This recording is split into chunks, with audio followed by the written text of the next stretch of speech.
Hey everyone, welcome to the fourth part of our inventory management system tutorial series, which is built using Python, Tkinter and MySQL. I know, you have already learned a lot in the previous parts, and now it's time to put all that knowledge to use. In this tutorial, we will design the supplier page with Tkinter and then add some cool functionality using Python and MySQL skills. If you are new here, make sure to like this video. It really helps motivate me to bring more exciting projects for you. And hey, if you haven't watched the earlier parts yet, what are you waiting for? Go check them out first and then hop back here. This project is awesome and will be a great addition to your portfolio. Alright, I have said enough. Let's dive in and get started.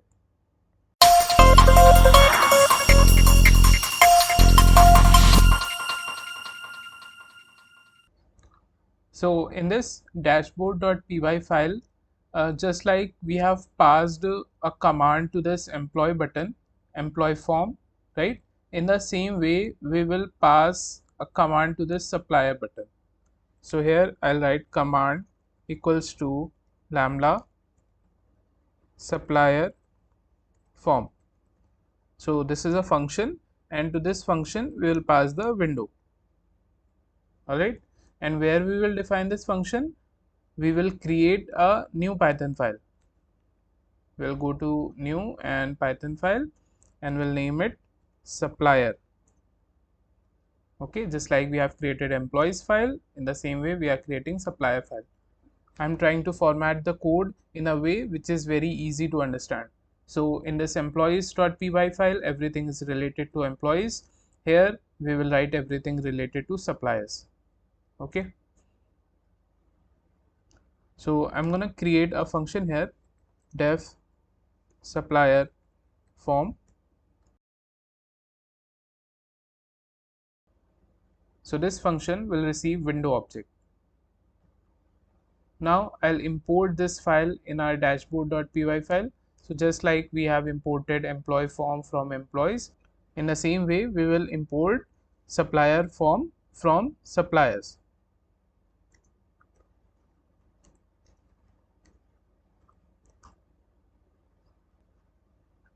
Now coming to this supplier.py file, and here I'm gonna simply firstly print hello.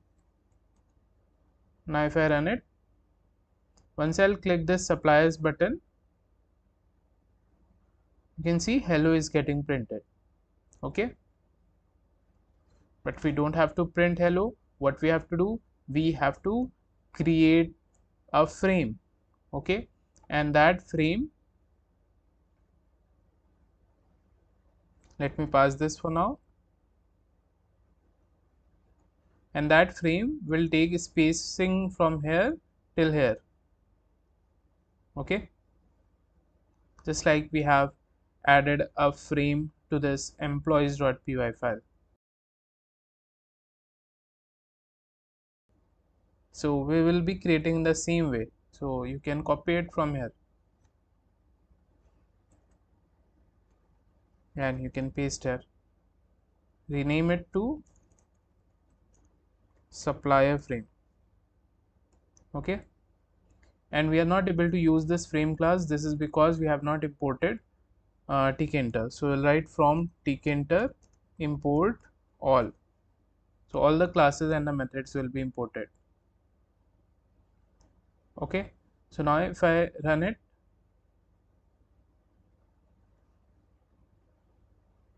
you see supplier frame is created.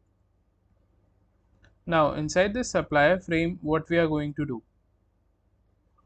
so if you see this original project supplier page, at the top we have to add manage supplier details heading label, then we have to add this back button.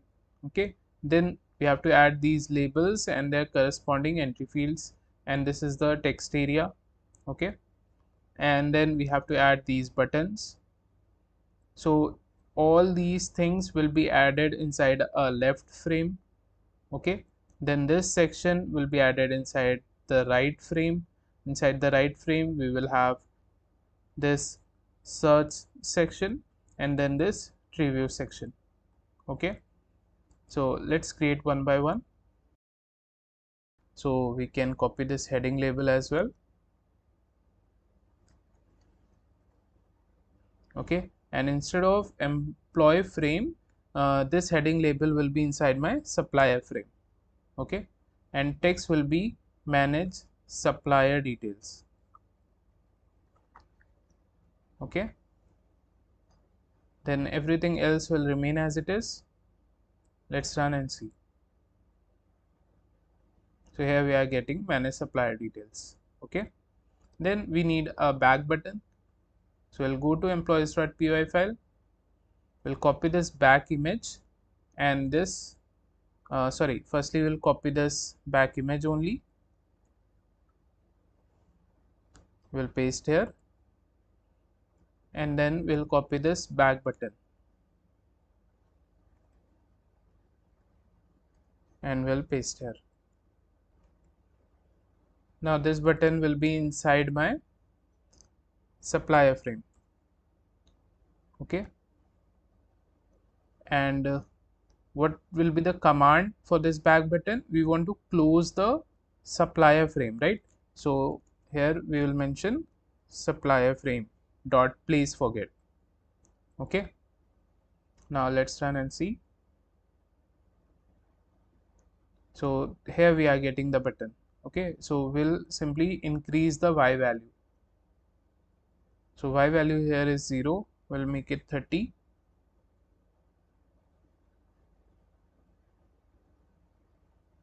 Yeah, here we are getting the button, but we are not able to see it. Why? Because the button color and this frame color is same, and we are not able to see this back image. This is because we have to make this back image variable as global inside this supplier form function. So right here global back image, like this. Now if I run it, you see we are getting this. Okay, so I hope this is clear. After back button, I will be creating a left frame, and inside the left frame we will be adding these things. Okay, so just below this I'll create a left frame, and you know frame is created with the help of a frame class. This frame will be inside my supplier frame. Okay, and then I will place this frame. X value will be 10, y value will be 100. Now if I run it, you will not be able to see it because you have not added any width and the height, but you will be able to see it if you start adding things inside it. So first thing that I want to add here is invoice label. So I'll create a variable invoice label, and we will use label class to create the invoice label. This label should be inside my left frame, right? Text on this label will be invoice number. Okay, then we'll add font for the text. Style, I'm gonna use the same styling that I have used in employee.py file, Times New Roman. Size of the text will be 14 and it will be bold, like this. And then we can simply grid this. Okay, since we are adding this label inside this left frame, so this label is the first thing we are adding. So row will be 0 and column will be 0. Okay, now if I run it, so you see we are getting here, right? I'll change the background color to white. So here I'll mention bg equals to white. Okay, now after this invoice label, just next to this we have to create its entry field. So I'll write invoice entry, and this will be created using entry class. This entry field will be inside my left frame only. Okay, and then I am gonna provide the same font to it. Sorry, Control C and Control V. Okay, I'll change the background color to light yellow, and then I'll simply grid it. Invoice entry dot grid, row value will be 0, column will change to 1. Now if I run it, you see we are getting like this, right? We'll of course add padding between these two. So to this label, I'll add pad x equals to 20. Now this is fine. Now to this frame inside which we are adding these things, which is a left frame, we'll change its background color to white so that we don't see that gray color. So here we'll mention bg equals to white, like this. After invoice entry, next we have to add this supplier name label and its entry field. So as you know, everything will be created in the similar way. So I'll copy these two and we'll paste here. I'll rename it to name label and name entry. Okay, and here the text will be supplier name. Alright, column will row will be changed to 1, column will be 0 for the label and 1 for the entry field. Everything else will remain as it is. Let's run and see. Yeah, this is fine. Now let's add the padding y between these two. Okay, so to this name label, I'll add pad y equals to 15. Yeah, like this, or we can increase it to 20. Sorry. Yeah, this is fine. After supplier name, next is contact and then the description. So I'll copy again, I'll paste here. This will become contact.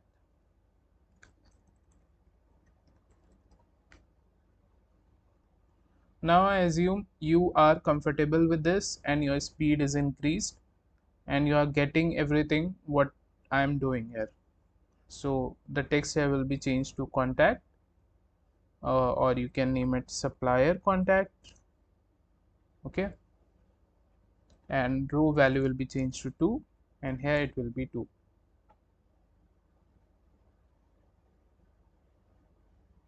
like this. Okay, I'll remove this pad y from here.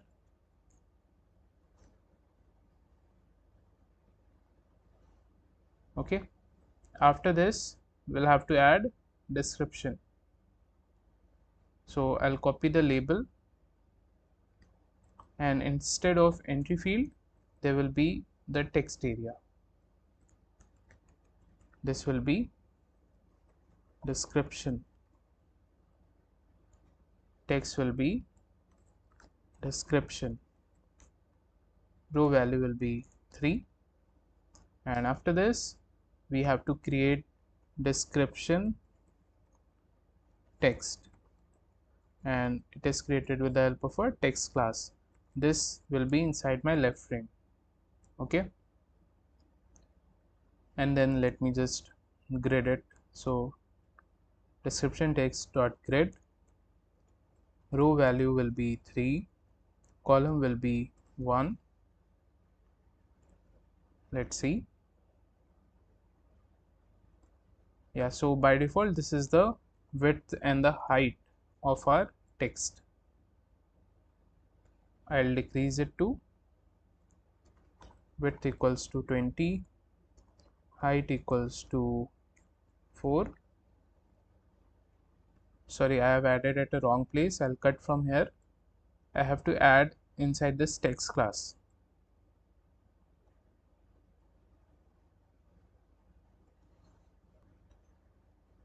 This is smaller than what we wanted, so I'll increase the width to 25 and height to 6.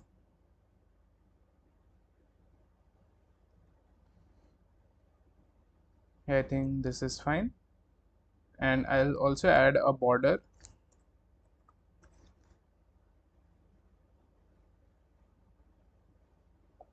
like this. Okay, and then I'll mention pad y.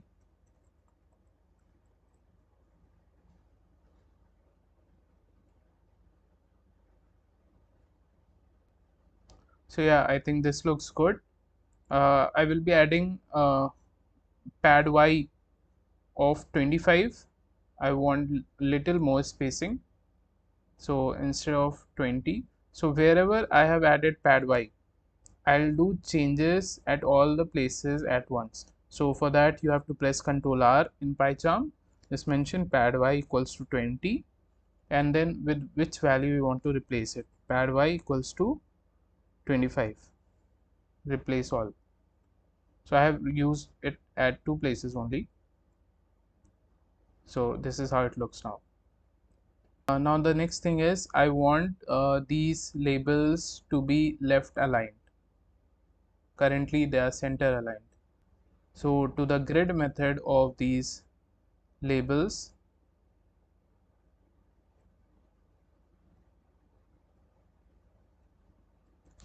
I'm gonna add sticky equals to west direction.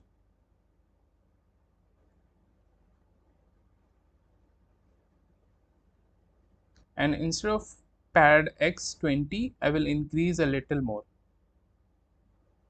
So from the left, padding 20 is fine, but from the right, I will make it 40. So I'll add it in the form of a tuple like this. Okay. So this is how you have to add pad x. Okay. So just replace this.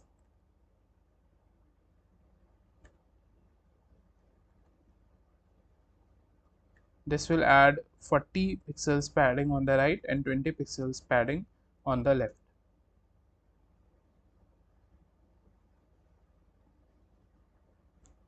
Yeah, I think this is fine. Now I want this description to be starting at the top. So for that, in the sticky, I'll mention northwest.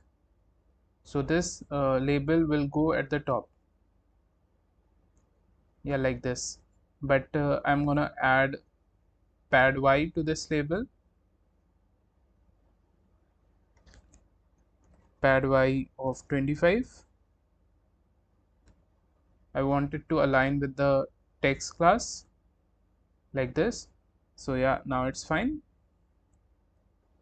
And I'll change the background color to light yellow of this text.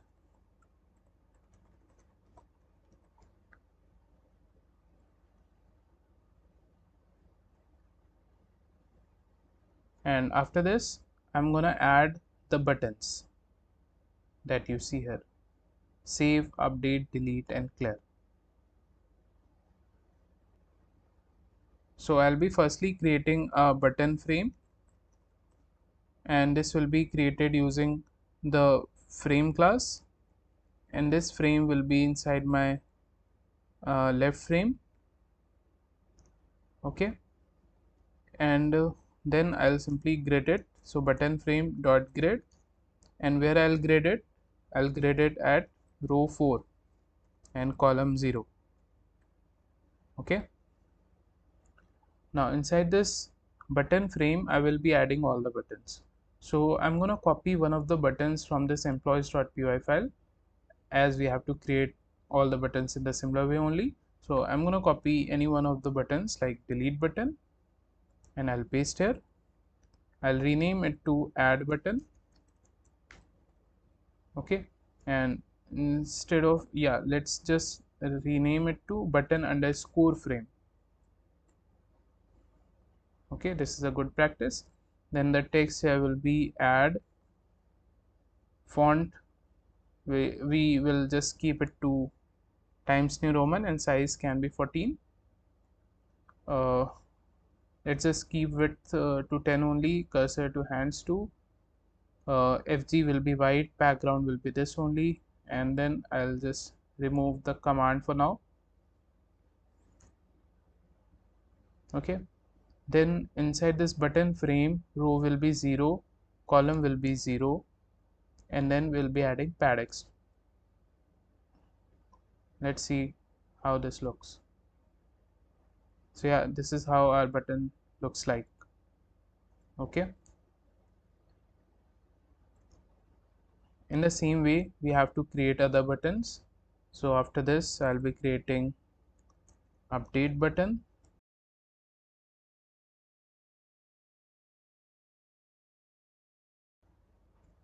The text here will change to update. Column value will be 1, and I'll remove paddocks from here. Now if I run it,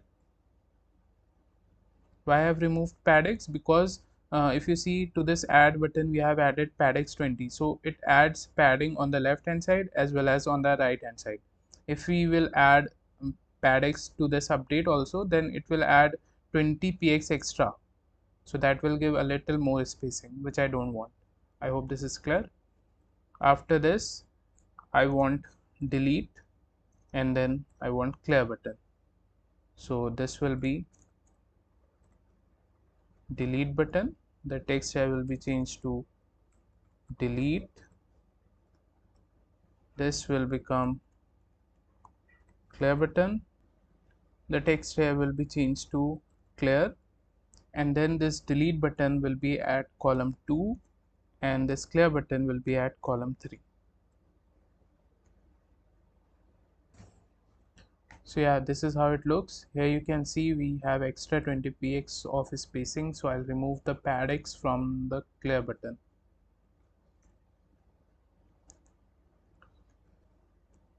So here you see this gap. This is because we have added this button frame at column 0, and column 1 is starting from this position, right? So what I'll do, I'll go to this button frame, and from here instead of column I'll mention column span, and I'll provide 2 here. So this means that this button frame will take 2 column spaces. Now if I run, yeah, so now you see this is fine now. And now let me decrease the width of these buttons, and let me also change the background color of this button frame to white.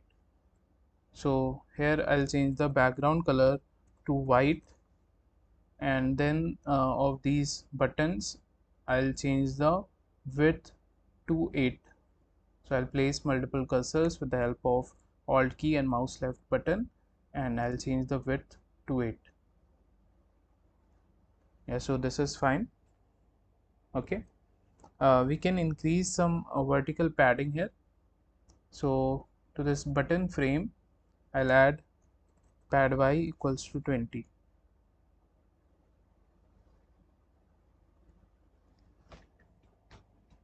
Yeah, I think this is fine. So this is actually a bit different from my original one, but you are free to create like this. I hope now you know how to create like this. And now we will be working on the right frame. So firstly I'll be creating a right frame which I will place, okay, at this particular distance, and then inside this right frame I will be creating a search frame which I will pack simply, and then inside that search frame I will grid these widgets, okay, and then we will add this tree view and will pack it, so it will be packed just below the search frame. I hope this is clear. So here I'm gonna create a right frame with the help of a frame class. This frame will be inside my supplier frame, and then I will place this frame. So x will be 565 and y will be 115. These values I have used in my original project, so let's see where we will see it. But we will not be able to see it unless and until we start adding things inside it. So firstly, let's add a search frame inside it. So I'll use a frame class. This frame will be inside my right frame, and then search frame dot pack. Okay, so it will be packed at the top inside this right frame. Okay, and now inside the search frame I will be adding invoice label. So I can copy that invoice label from the top, and in fact we will also require the invoice entry, so we'll copy it from the top, we'll paste here, and instead of left frame these two will be inside the search frame. Alright, row will be 0, column will be 0, and then we don't want this much padding, so let me just add a paddx of 10. Actually I'll change these names here so that it's not confusing. So it will become num label, and this will become search entry, like this. Now if I run it,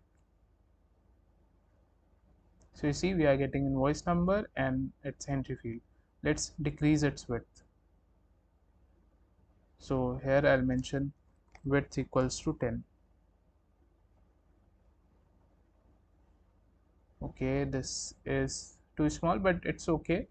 I think just after this entry field we will be adding the buttons, right? So I'll copy the clear button from here and I'll paste here 2 times. So this one will be search button, the text here will be search, column will be 2 because at column 1 we have the search entry, and then this one will be show button, text will be show all. Okay, column will be 3. This is fine. Now if I run it, actually we also need to change this button frame. Okay, so instead of button frame these will be inside my search frame. Okay, now let's run. Yeah, so this is how we are getting. So let's add paddx of 10 to this search frame, so it will add on the left and the right hand side. Paddx equals to 10.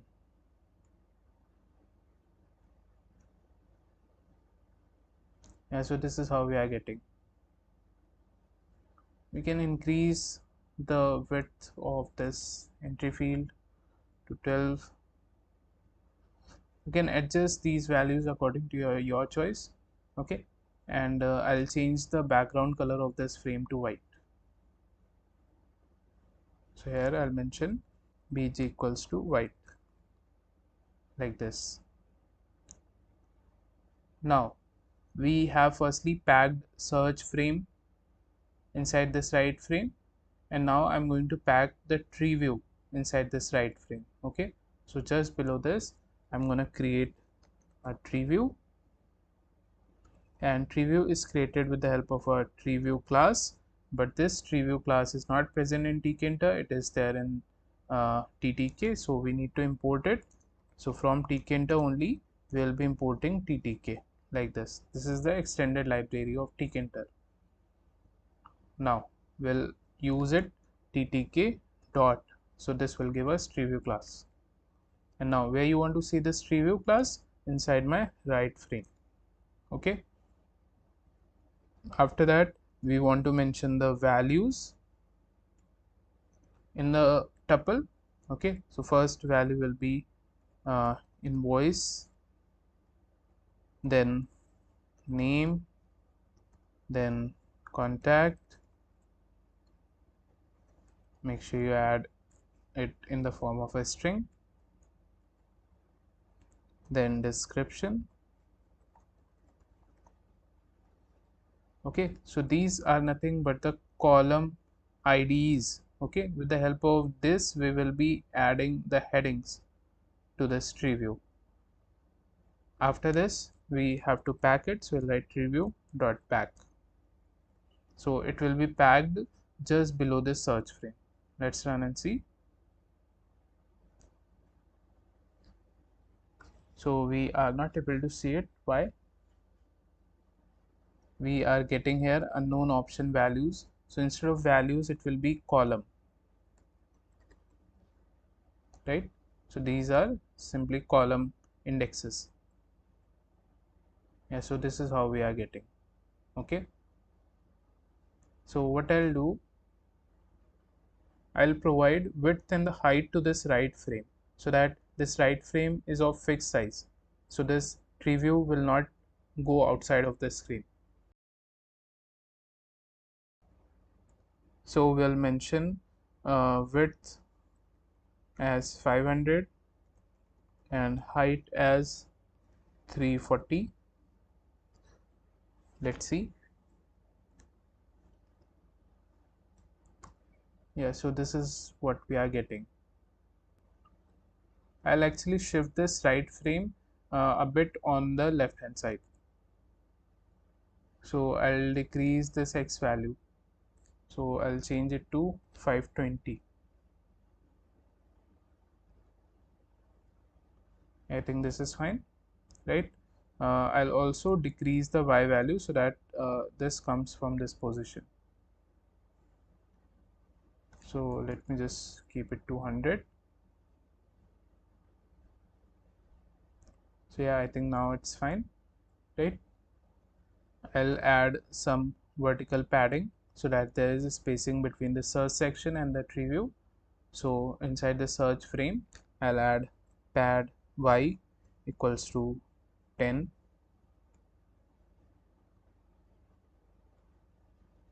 like this. And now let's add headings to this tree view.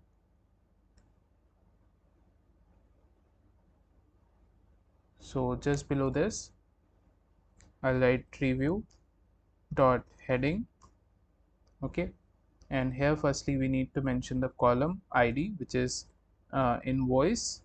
Okay, and corresponding to invoice, what should be the heading?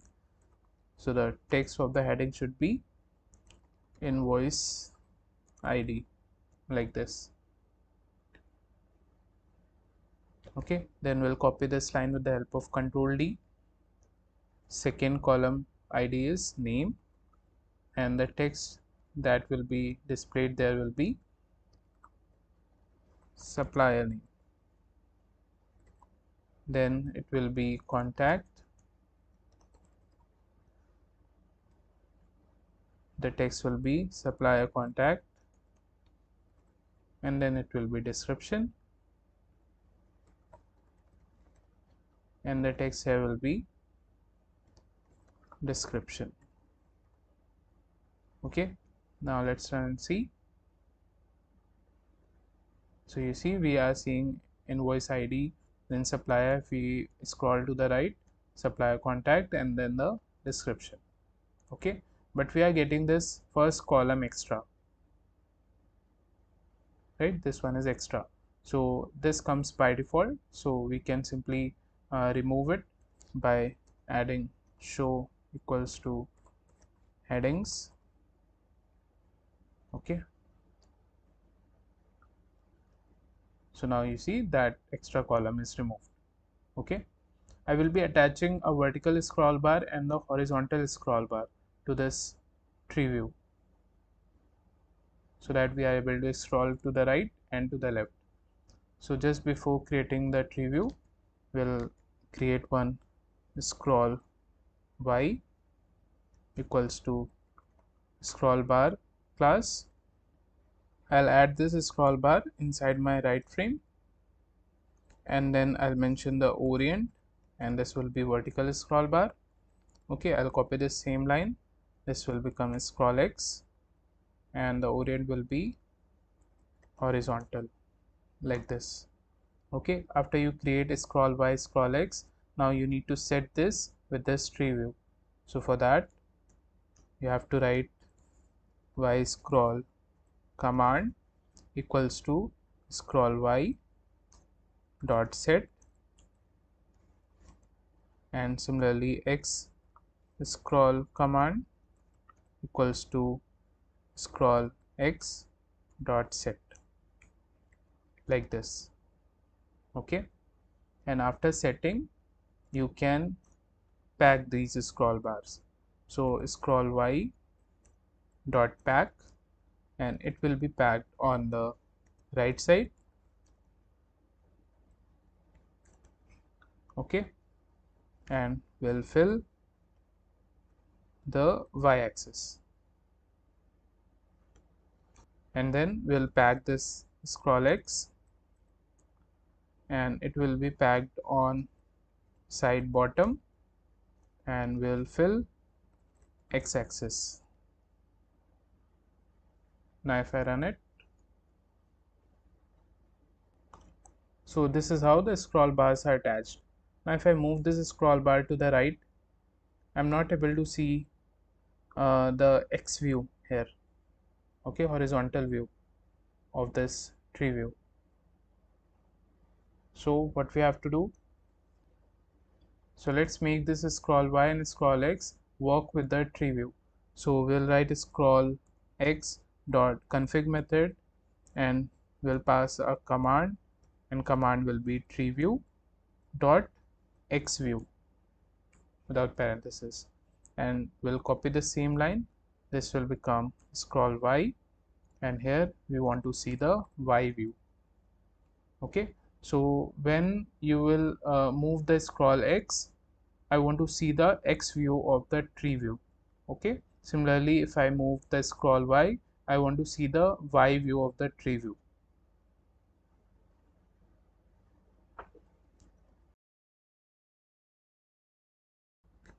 And to see these two scroll bars working, you must have the data inside this tree view.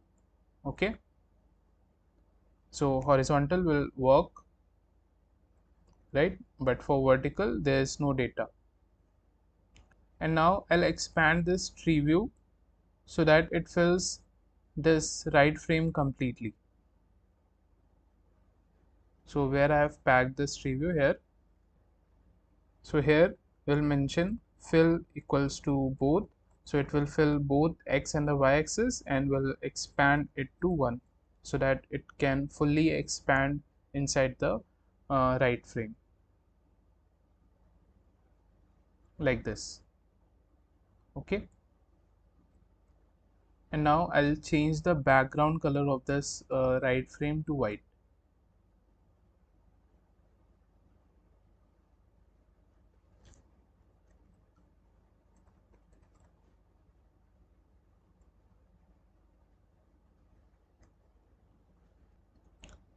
And now I will shift this right frame a bit up, so I'll change this y value to 80,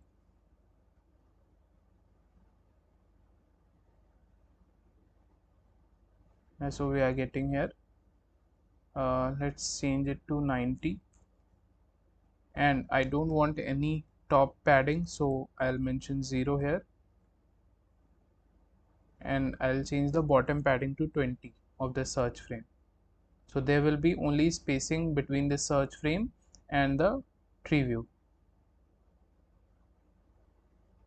Okay, it's actually a bit up, so I'll change it to 95, and I'll increase the height to 45.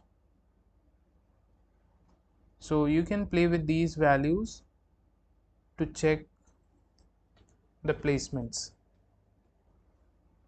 I'll change it to 50.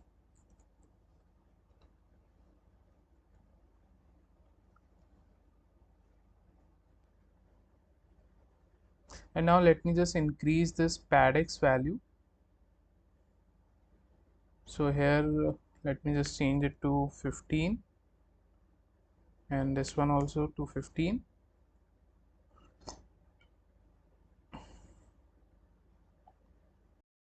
I will be removing the left pad x from this invoice number label.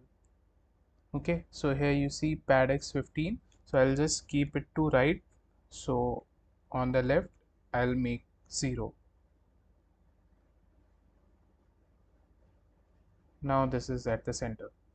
Okay, so yeah, this is done, and now we will move to the functionality of these buttons.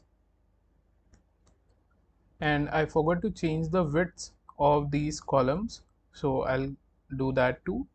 So invoice ID will take less width, right, compared to supplier name or supplier contact.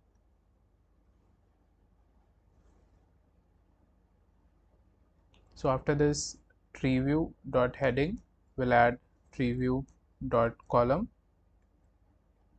Okay, here firstly we need to mention the index, I mean the ID, which is invoice, and then the width. Let's keep it to 60. Okay, this will be name,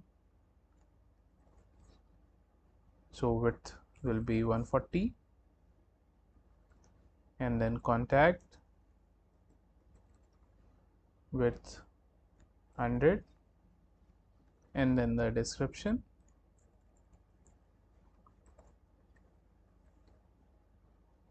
width 200, or let's say 300.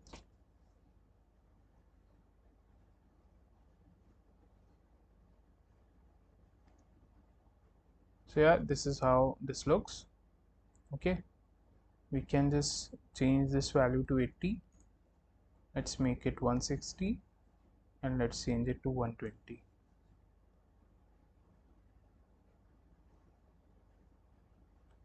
Yeah, now I think this is fine. Okay,